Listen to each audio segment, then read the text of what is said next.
Hello students. तो हमने इससे पहली वीडियो में exercise 3.3 linear equation in two variable की 2 क्वेश्चन डिस्कस किए थे आपसे। ठीक है, उनमें हमने ये देखा था कि हम कैसे 2 लीनियर इक्वेशंस को 2 वेरिएबल की को सब्स्टिट्यूशन मेथड से सॉल्व करते हैं और एक्स और वाई की वैल्यू निकालते हैं। तो चलिए उस एक्सरसाइज में क्वेश्चन और रह गया, क्वेश्चन नंबर 3, जिसमें 6 वर्ड प्रॉब्लम्स हैं। आज उनको डिस्कस करते हैं। तो सबसे पहली वर्ड प्रॉब्लम है कि हमें उसमें, आप बुक से पढ़िएगा वर्ड प्रॉब्लम को, हमें 2 नंबरों का डिफरेंस 26 दे रखा है। ये तो पहली कंडीशन है उसमें कि हमें if and the difference between any two numbers is 26, और एक उसमें कंडीशन दे रखी है कि 1 number is 3 times the other, यानी एक नंबर दूसरे नंबर का 3 टाइम्स है, 3 गुना है। चलिए तो इन दोनों स्टेटमेंट से हम इक्वेशन बनाते हैं। तो लेट 1 नंबर इज़ x, यानी बड़े वाले को x मान लेते हैं, and other number is y, दूसरा वाला हमने जो छोटा नंबर है वो y मान लिया। अब ये 2 वेरिएबल में इक्वेशन, चैप्टर का नाम ही 2 वेरिएबल में linear equation in two variable, इसलिए हमने दोनों वेरिएबल अलग अलग लिए हैं। अब आते हैं पहली कंडीशन पे कि दोनों इक्वेशंस में, दो नंबर हैं, उन दोनों नंबरों में 26 का डिफरेंस है। यानी अगर हम बड़े नंबर में से छोटे नंबर को माइनस करें तो 26 आएगा। जैसे मैं कहूँ कि 10 में और 7 में 3 का डिफरेंस है, तो 10 - 7 = 3। इसी तरीके से हमने ये लिख लिया, एक इक्वेशन हो गई। दूसरा स्टेटमेंट देखते हैं, 1 number is 3 times the other, दोनों नंबर लिख लिए। अब एक नंबर दूसरे का तिगुना है, तो जाहिर सी बात है बड़ा वाला नंबर ही तिगुना होगा छोटे वाले से, छोटा वाला तो तिगुना हो 3 टाइम्स होगा नहीं। यानी ये नंबर बड़ा है तो ये 3 टाइम्स है इसका, y का। हमने क्या किया, y को 3 टाइम्स कर दिया। जैसे अगर मैं कहूँ आपसे कि 10 और 20, तो 20 इज़ 2 टाइम्स ऑफ 10, 20 10 से दुगना है। अब हम इसको दुगना कर दें तो दोनों कैसे हो जाएंगे, इक्वल। बिल्कुल ऐसे ही बड़ा वाला नंबर थ्राइस है, 3 टाइम्स है छोटे वाले के y के, तो हम इसको 3 टाइम्स कर देते हैं, दोनों इक्वल हो गए। दूसरी इक्वेशन आ गई। अब आप इसको दोनों इक्वेशंस को डिस्ट्रीब्यूटिव मेथड से सॉल्व कर लीजिएगा। ठीक है, सॉल्व करने के बाद आप ये जो वैल्यूज़ आती हैं आंसर में एक्स वाई की, उनको यहाँ पुट करके देख लिया करो कि आपका आंसर सही है या नहीं सही है।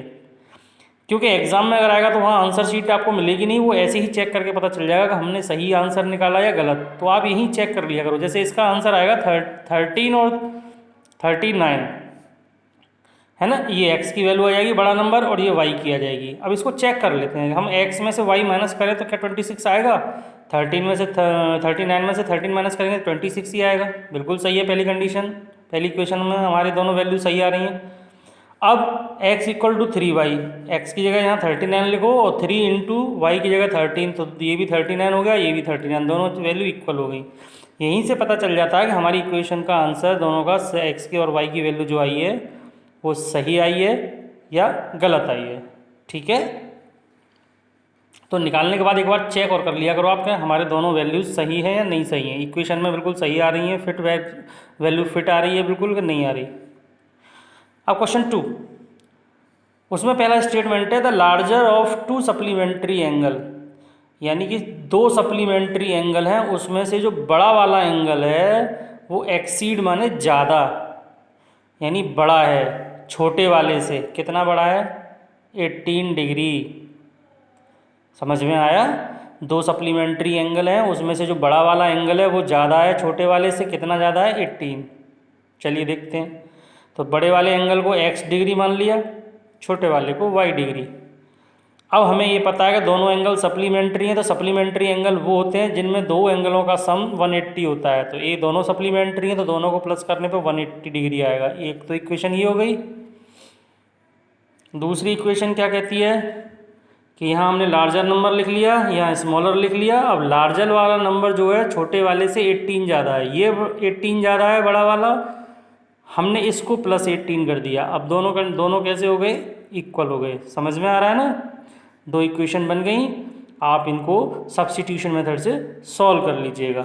इसमें भी ये दोनों आंसर आएंगे, 81 आएगा और 99। बड़ा वाला x की वैल्यू 99 और ये y की, और इसको जब हम इक्वेशंस में लगाएंगे दोनों में तो बिल्कुल वैल्यू फिट बैठेगी, बिल्कुल सही आएगी हमारी। तो इससे ही पता चल जाता है कि हमारा आंसर सही है या गलत है। आंसर शीट देखने की ज़रूरत ही नहीं है।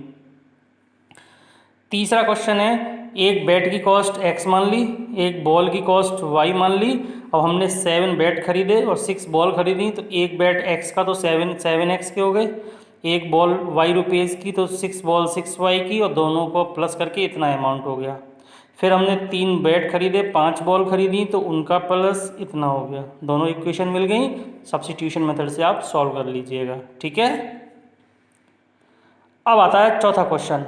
उस क्वेश्चन में हमें दे रखा है कि अगर हम कहीं जाते हैं तो जो फिक्स, कोई एक तो हमारा फिक्स चार्ज है, वो कुछ भी हो, वो हमने x मान लिया, और जितना हम दूर जाते हैं, डिस्टेंस कवर करते हैं जितने किलोमीटर, उसका चार्ज y रुपये लगता है 1 किलोमीटर का।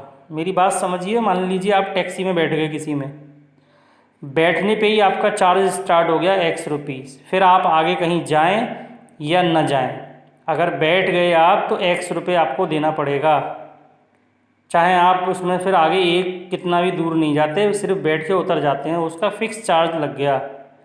अब आप जितने किलोमीटर आगे जाएंगे उसका चार्ज अलग देना पड़ेगा, यानी 1 किलोमीटर गए तो y रुपीज़ अलग हो गए, यानी x तो देना ही देना है, y और 1 किलोमीटर के।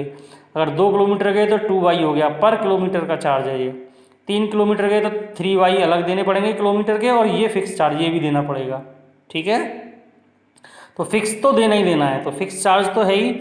उसके बाद 10 किलोमीटर हम और गए, यानी कि 10 y रुपीज़ हो गए हमारे, और दोनों मिला के टोटल कितने रुपये हो गए, 105।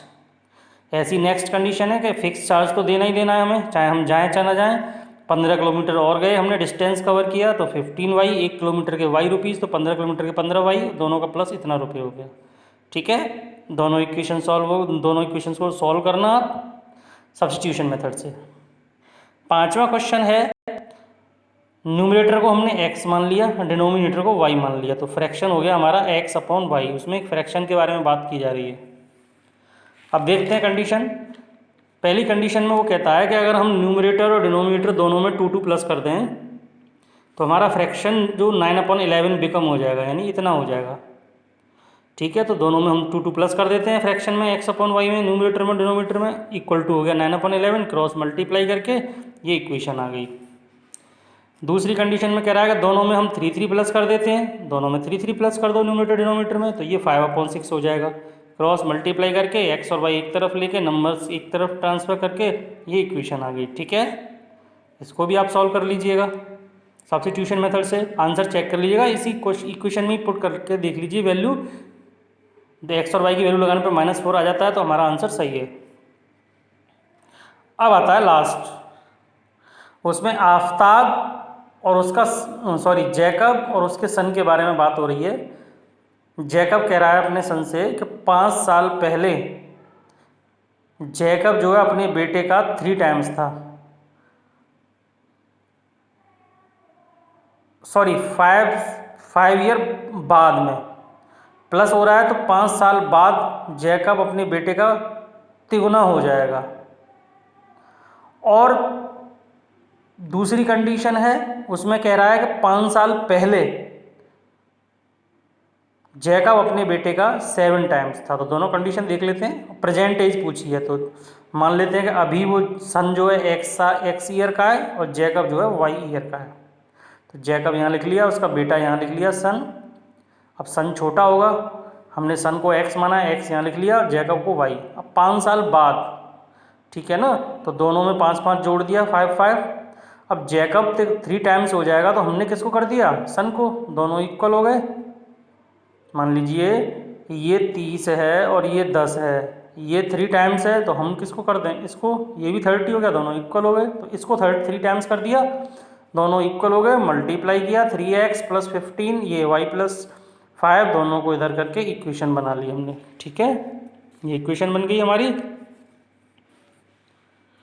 और दूसरी कंडीशन कहती है कि 5 साल पहले, तो जैकब और सन उसके सन में से 5 ईयर लेस कर देते हैं ब्रैकेट में लिख के। अब ये 5 साल पहले 7 टाइम्स था किसका, अपने बेटे का, तो हमने 7 टाइम्स किसको कर दिया, इसको। अब दोनों कैसे हो गए, इक्वल, मल्टीप्लाई करके इक्वेशन बना ली। अब आप इस इक्वेशन को सब्स्टिट्यूशन मेथड से सॉल्व कर लीजिएगा। ठीक है, तो समझ में आ गया, मैंने आपकी इक्वेशंस कैसे बनी है ये समझा दिया है। बाकी आप सब्स्टिट्यूशन मेथड से सॉल्व करिएगा, आंसर सबके सही आ जाएंगे। Thank you.